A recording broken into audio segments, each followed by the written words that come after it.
Hello and welcome to Native English Academy. In this video, we will be learning demonstratives. As the word suggests, demonstratives are nothing but words that demonstrates or points out to certain noun or group of noun. Now that depends on the degree of their closeness or the timing of the subject. So here you can see these four words. Now these four words are nothing but demonstratives. This, that, these and those. Now these demonstratives are often classified as demonstrative pronouns and demonstrative adjectives. Now we'll be discussing the difference between both of these shortly. But before that, I'd like to explain that what are these words and how do we use them. So when there's an object which is close to you, which is near to you and is singular, you say this. Similarly, for words which are near to you but they are plural, so you would say these. Suppose this is a marker. So this, we can use here the word this. Similarly, for objects which are far to you, you would say that.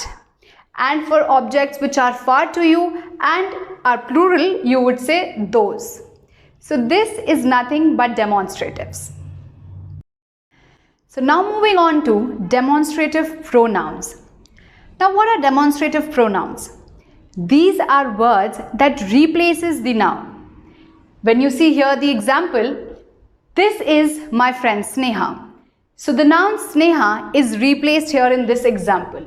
So you say, this is my friend Sneha. And is because it's a singular. Next example, that is incorrect. Again using the same demonstrative to replace the noun.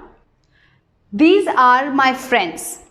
Now you use these are because it is plural. Similarly, those are your cows.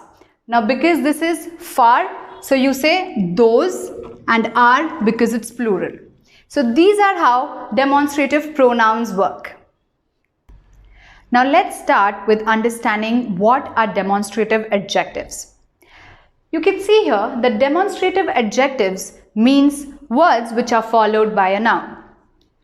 Now giving you a short example of it, I love this book. So you see here how the noun is followed by the demonstrative. Similarly, that building is very old. Here is the demonstrative and the noun is followed by the demonstrative. So these are the examples for this and that which are singular in nature. Switching to the next example, these people are amazing. People is the noun followed by the demonstrative. Those CDs are old. CD, the noun followed by the demonstrative those. And these two are plural in nature. So this is how demonstrative adjectives look like.